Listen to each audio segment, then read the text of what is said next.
Eso que aparece en celeste nos llamó la atención. Ahí se ven las dos lomas.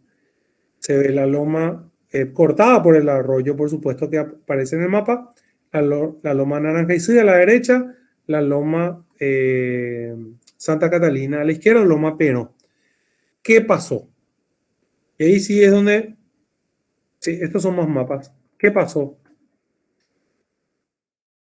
Este lugar, ahí dice Batalla de Abadé, este es un mapa brasilero, y ahí ustedes ven los dos brazos del arroyo Abadé. Hoy en día solamente existe uno, el que está más arriba. ¿Qué pasó? El otro brazo se colmató, desapareció. En la década de 1910 fue totalmente depredada la zona, probablemente para la venta de madera. Justamente por eso la loma del medio se llama Loma Pero, fue totalmente depredado y eso hizo que a los pocos años parte de ese arroyo se haya colmatado por completo.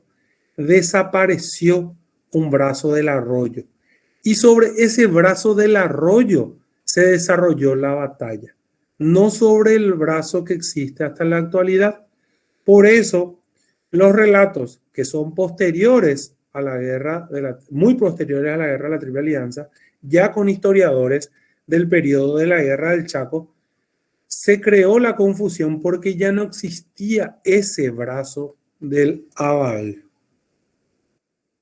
La batalla, rápidamente. ¿Cuál es el brazo que desapareció? El brazo que ustedes ven abajo.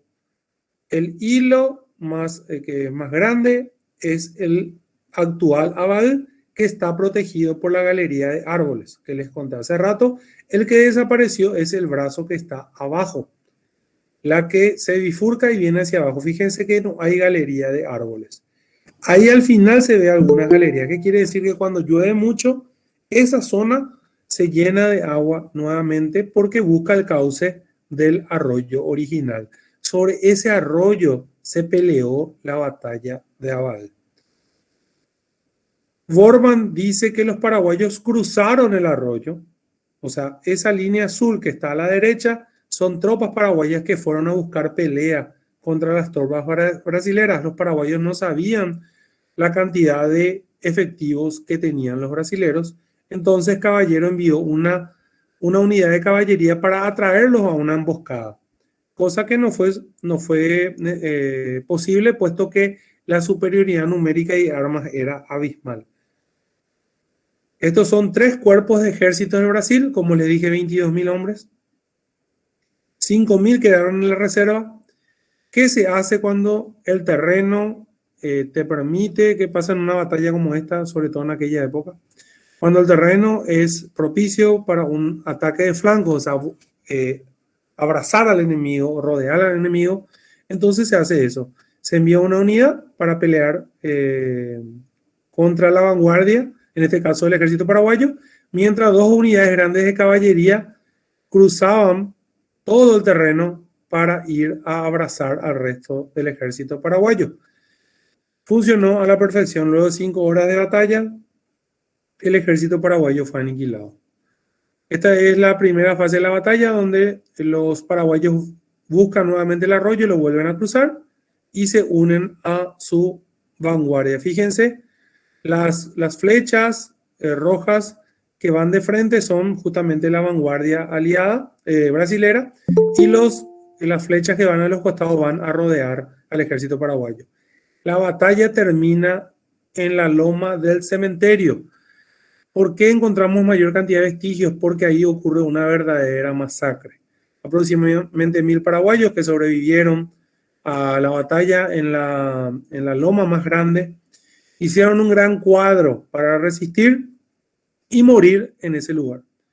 Prácticamente todos fueron aniquilados en ese cuadro una vez que fueron rodeados por los efectivos brasileros. Nosotros calculamos, la tecnología nos va a dar la respuesta, o sea, nosotros ya hicimos el trabajo que tenía que ver, el trabajo histórico que tenía que ver con los documentos, con los archivos y con testimonios de los personajes más viejos o con más años en Villeta que tenían recuerdos todavía de sus abuelos, relatos de sus abuelos. hicimos ese trabajo, pero la ciencia en este caso nos va a ayudar a determinar exactamente dónde están enterrados los paraguayos que murieron en esa batalla. Nosotros calculamos, esa loma del cementerio se llama justamente así porque es la loma donde hoy en día está el cementerio de Villeta, que se instaló ahí a principios de la década de 1900. Nosotros calculamos que eligieron ese lugar justamente porque ahí murieron en gran cantidad los paraguayos en Abadú y probablemente fueron enterrados en ese lugar. El uso de la historia, la historia se usa, o sea, la memoria es fundamental para la identidad de nuestros pueblos, la memoria histórica es fundamental para nuestra identidad nacional y la elevación o construcción de monumentos son fundamentales para recordar el sacrificio que hicieron aquellos hombres para defender, en este caso, el territorio paraguayo. Se hizo en el lugar donde calculamos, por la cantidad de vestigios que encontramos, que estuvo ese gran cuadro, está pegado al cementerio, lo que ustedes ven ahí al fondo del cementerio. Este es el monumento que se construyó para conmemorar los 150 años de la batalla de Abadú. Y es una bayoneta calada. ¿Por qué es una bayoneta? Porque es la posición en la que se colocan parte de los que forman el cuadro para resistir los embates de la caballería, que fue la posición de los paraguayos para resistir esas últimas cargas del ejército brasilero. Fue inaugurado por el presidente de la República actual el 21 o el 22 de diciembre de aquel 2018. Ahí se ve la bayoneta, justamente está inclinada porque es la posición en la que se queda. Ahí se ve a lo lejos también. Se hizo un trabajo importante de cartelería como para que los lugares históricos de Villeta fueran fácilmente encontrados con una cartelería especial, de un color especial. Lastimosamente no se hizo un mantenimiento de esto y hoy en día prácticamente todos estos carteles ya han desaparecido. Este es Itabaté, que está todavía en pie, lo mismo hicimos en Abadú, un pequeño relato de lo que fue la batalla en español, en guaraní y en inglés. Bueno, así a grandes rasgos, sin entrar en demasiados detalles, es cómo se desarrolló la cuestión, la investigación histórica para determinar, en este caso, un sitio histórico. Les quise mostrar un ejemplo que iba a ser mucho más fácil y más entendible que entrar en cuestiones teóricas que a veces nos llevan más a confundirnos que a tener precisiones con respecto a cómo se puede llevar a cabo una investigación histórica. Bueno, María Eugenia, de mi parte es todo. Estoy a disposición para las preguntas de los panelistas o de los que están participando de la charla. Muchas gracias.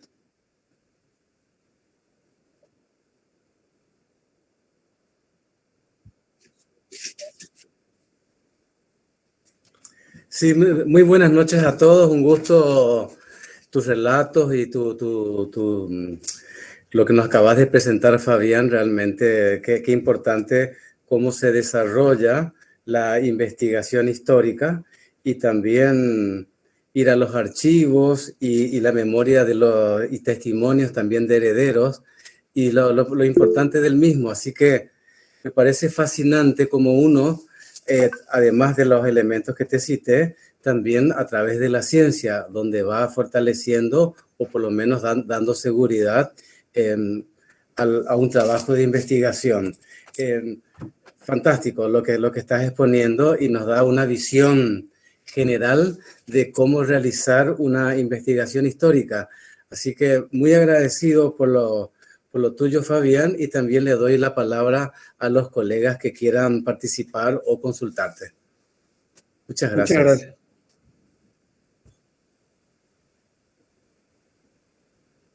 No sé cómo vamos a hacer, no sé si la gente se les puede abrir el micrófono o levantan la mano, porque creo que dan una opción para levantar la mano. O pueden escribir en el chat si es que les parece y vamos contestando las llamadas. Depende de ustedes. Están abiertas las dos posibilidades, ¿cómo no?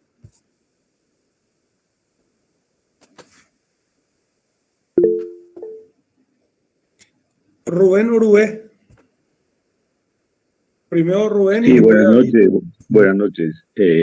Profesor, muchísimas gracias por su exposición. Muy interesante, muy importante, como dijo hoy el maestro Ayala. Eh, Qué importante que es el conocimiento de la historia también para la formación artística, ¿no?, de nuestros alumnos.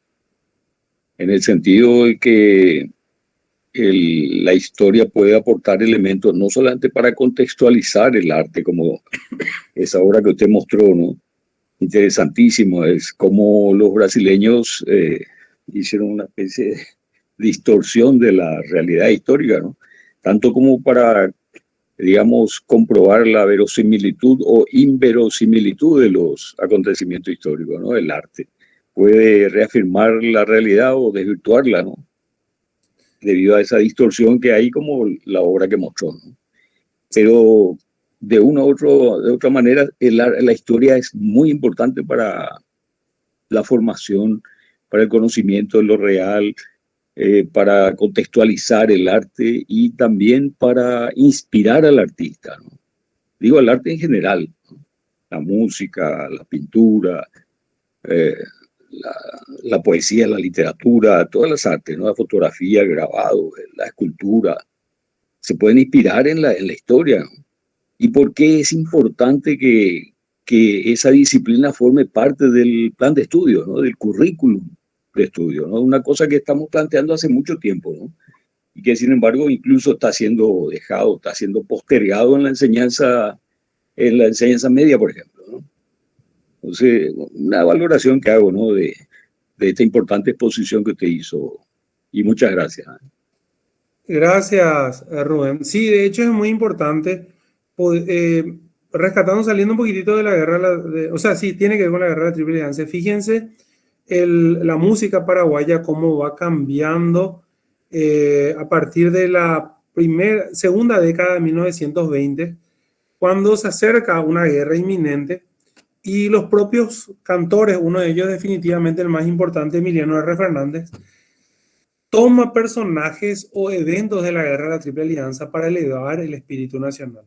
Eso se ve en la música, se ve en la poesía y en otros elementos, inclusive monumentos, pequeños monumentos o homenajes que se comenzaron a hacer en Paraguay a partir de lo que se llama el nacionalismo paraguayo, que es un periodo intermedio entre el fin de la era colorada en 1904 y la guerra de la Triple Alianza, perdón, la guerra de Chaco en 1932. Pero sí, definitivamente el arte y lastimosamente las guerras van muy unidas. David. Sí, muy buenas noches, Fabián. También quería felicitarte por tu trabajo. Particularmente soy un amante de la historia. Me encanta desde la historia real hasta la historia novelada. Y dentro de lo que vemos en los colegios, de lo que se enseña, ¿verdad?, como historia, yo creo que hay una deuda muy grande en relación a la historia real o actualizada y lo que se enseña dentro de los colegios. Hay mucha carga, ¿verdad?, en relación a, no diría política, ¿verdad?, pero hay una carga en relación a cómo manejar, así como los lopistas, los antilopistas, que uno pinta las cosas de una manera, otro pinta de otra. Y todo lo que implica, ¿verdad?, el poder en la transición de nuestro país, ¿verdad? Entonces, por un lado, te quería preguntar, ¿hasta qué punto tenemos acceso a los documentos de paraguayos que están en poder de Brasil? Y la segunda pregunta es, ¿cómo se podría actualizar la visión histórica en las entidades públicas? En el Bicentenario se hizo un libro sobre la historia de Paraguay, que para mí tenía muchas cosas nuevas, ¿verdad? pero eso no se aplica en los colegios. Entonces, esa transición, ¿cómo podría ser hecha? Esas dos preguntas. Sí, con respecto a los documentos, lo que nosotros reclamamos realmente son los documentos brasileros, o sea, son los documentos de ellos que hasta ahora tienen clasificados. Y los documentos paraguayos, la tanda que ellos habían robado en Piribebú y fue devuelta en el año 1981. Nunca vamos a ver si se devolvió todo, o sea, pero gran parte de lo que se robó en Piribebú llegó y hoy es parte del archivo. Hoy es parte del Archivo Nacional, o sea, eso está abierto a todo público, inclusive el trabajo del Archivo Nacional es fantástico. Hoy podemos ver inclusive a través de las plataformas, o sea, a través de internet podemos bajar varios de esos documentos para leerlos sin ningún problema. Entonces, eso con respecto a Brasil. Con respecto a la educación de la historia, sí, el Bicentenario fue un gran espaldarazo para la historia del Paraguay. Es como que volvió a tener una preponderancia. Lastimosamente no aprovechamos el empujón para que todo esto tenga valor, para que todo esto se valore, para que esos lugares sean lugares de memoria y lugares de turismo también. Tiene que haber un interés de parte, o sea, desde el sistema educativo. Esto hay que enseñarle a los chicos para que ellos valoren cuando sean grandes. O si no, va a ser muy difícil todo. No podemos, sin la educación formal, no vamos a llegar a las masas. No vamos a lograr de que se valore todo lo que tiene que ver, no solamente con sitios históricos, justamente con documentos históricos, con fotos, con obras de artes, etcétera. Entonces, definitivamente la educación formal es la que tiene que comenzar a prevalecer. Ahí también hay una cuestión, además del abandono en general de la historia en las mallas curriculares, también está la manera de enseñar. Tenemos un problema vocacional muy importante y otro, no usamos las herramientas que hoy en día usan los jóvenes. Nosotros tenemos que hablar el idioma que ellos hablan con las herramientas que ellos usan. El profesor que enseña de espalda ya no tiene hoy en día ningún tipo de peso didáctico como para que los chicos puedan tener una idea de qué es lo que pasó en estos lugares o por qué, o entender los procesos históricos. Así que es un fracaso de nuestro sistema educativo que ojalá en algún momento cambiemos, porque si no, hay que recordar que la historia es la raíz de la nación. Se muere la raíz y tranquilamente podemos desaparecer como nación, no te digo ahora ni en 50 ni en 100 años, pero quién sabe en 150 años. Así que hay que comenzar a darle la importancia que tiene. Ahí me preguntó alguien con respecto a libros para leer. Muy Argelia que yo les recomiendo algún libro mío, pero hay muchas colecciones que salieron en los últimos años a través de los periódicos, sobre todo Última Hora, coordinado por diferentes grupos de historiadores que son muy buenos todos, sinceramente, con mucho rigor también. Así que hay de la Guerra del Chaco, las revoluciones, la Guerra de la Triple Alianza, los diferentes procesos históricos del Paraguay. O sea, es cuestión de que se acerquen a las librerías, pregunten por estas colecciones y van a tener libros de sobra para elegir. Diana. Muy buenas, ¿cómo está, profesor? Excelente su exposición. Realmente es muy, muy útil y estoy muy contenta porque también hay varios alumnos, ¿verdad?, que están escuchando esta exposición suya. Y muy, muy de acuerdo también con ya las expresiones de los compañeros de que la historia es realmente algo que tenemos que conocer. Y parece que este sistema está como que empeñado en borrar nuestro pasado. Si no hay pasado, no podemos hacer presente y mucho menos futuro, ¿verdad? Y justamente hablando una experiencia un poquito nomás así de lo que es la parte artística, ¿verdad? Yo trabajo en la parte también de muralismo y justamente esa es una parte importante que hacemos antes de hacer un contenido vamos a decir, de las imágenes que vamos a hacer. Se hace un estudio de campo antropológico histórico para saber lo que aconteció. Entonces hay otra perspectiva totalmente. Por eso es importantísimo el antecedente. Y eso desde cada uno, bueno, digo de los compañeros y ustedes también de la parte de su profesión, es importante de inculcar a, a las jóvenes, o sea, a los jóvenes, ¿verdad? A las generaciones jóvenes, para que se peguen a esta, vamos a decir, para que puedan estar conectados con la historia, mucho más de nuestro país. Y hay que hacer como aportes de un granito cada uno y yo creo que se puede lograrse. Y a través del arte eso es también mucho más fácil, ¿verdad? Llegar a través de las imágenes. Y porque tenemos un gran competidor, el tema de TikTok, bueno, todo lo que está en la mano de los jóvenes hoy, ¿verdad? Y tenemos que contrarrestar eso, como dijo usted, no estar de espalda como docentes del siglo XIX. Tenemos que ayornarnos y adecuarnos a las épocas de las luces ya. Muchas gracias, profesor. Excelente. Le felicito. Muy Gracias, agradecido. gracias, profesor. Roberto Ayala.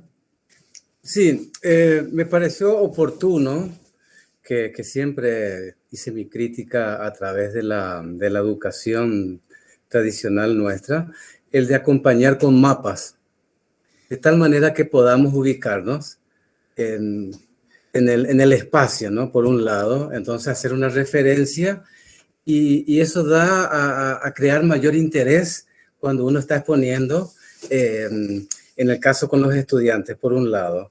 Por otro lado, hablaste de los dos brazos del arroyo y cómo uno ha desaparecido justamente. Entonces ahí entra también el impacto ambiental, de cómo se va transformando, el por qué, cómo la escenografía va cambiando y hace que a través pues posiblemente nos perdamos un poco, pero sí, a través de esta investigación científica, histórica, nos permite ubicarnos en el mapa y acompañando un poco lo que también dijo tanto Rubén como Diana, del interés de los jóvenes.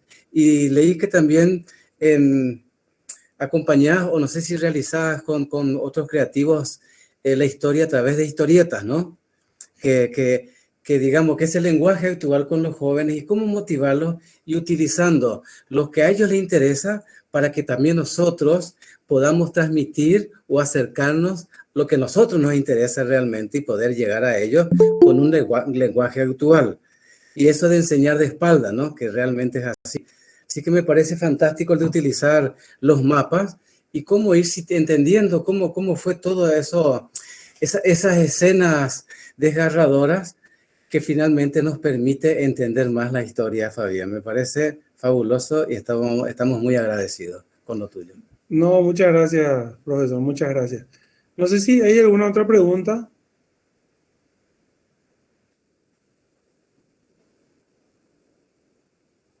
Bueno, en vista que no hay más preguntas, le quiero agradecer, profesor, por la invitación. Para mí siempre cualquier espacio que sea para hablar de historia del Paraguay es bienvenido. Hicimos guiones para estos materiales que se llaman epopeya. Epopeya engloba todo tipo de cómics que tienen que ver con la guerra del Chaco y la guerra de la Triple Alianza. Estamos trabajando en podcast ahora sobre episodios específicos de la historia del Paraguay. Lanzamos un emprendimiento que tiene que ver con una editorial con la que vamos a sacar bootcast. ¿Qué son bootcast? Son libros, audiolibros, pero con podcast a la vez explicando esos libros. Siempre enfocados al tema historia del Paraguay. Estamos viendo de meter también literatura paraguaya con un grupo de expertos en el tema. Pero sí, la idea es acercarnos cada vez más al público en general, no solamente al público joven, porque realmente nos damos cuenta que cuando realizamos nuestros eventos y nuestras charlas, que tenemos públicos de todas las edades. Pero sí, vamos a seguir utilizando tecnología para acercarnos a la gente hasta que se digne un gobierno paraguayo a tomar en serio la educación de la historia, y no solamente la historia, sino las ciencias sociales en general, como para que puedan utilizar toda esta herramienta que nosotros vamos a dejar como para que ellos puedan adecuarla a los currículos y que esto sea de llegar masivamente a los alumnos. Así que muchas gracias por la invitación y a las órdenes. Ahora que ya estamos con las restricciones un poco más levantadas, podemos sin ningún problema en algún momento hacer algo presencial o inclusive visitar alguno de estos sitios históricos con los alumnos. Así que muchísimas gracias, profesor, y en tu nombre a todos los docentes y a los alumnos que están presentes en este pequeño conversatorio. Fabián, te tomamos la palabra y me parece fantástico de poder realizar más adelante, de poder ingresar a esos espacios físicos, acompañados de también, no solamente de alumnos, sino también de personas mayores, en la cual me incluyo, de tal manera de poder vivenciar eso y sentir esos momentos que nos pone al tanto de la historia y que nos hace rememorar y tenerlo presente. Así que el agradecido somos nosotros, estimados, y será hasta pronto. Nos estaremos conectando como siempre. ¿Te parece bien? Muchísimas gracias nuevamente. Hasta luego. Muy bien. Hasta luego y hasta luego para todos.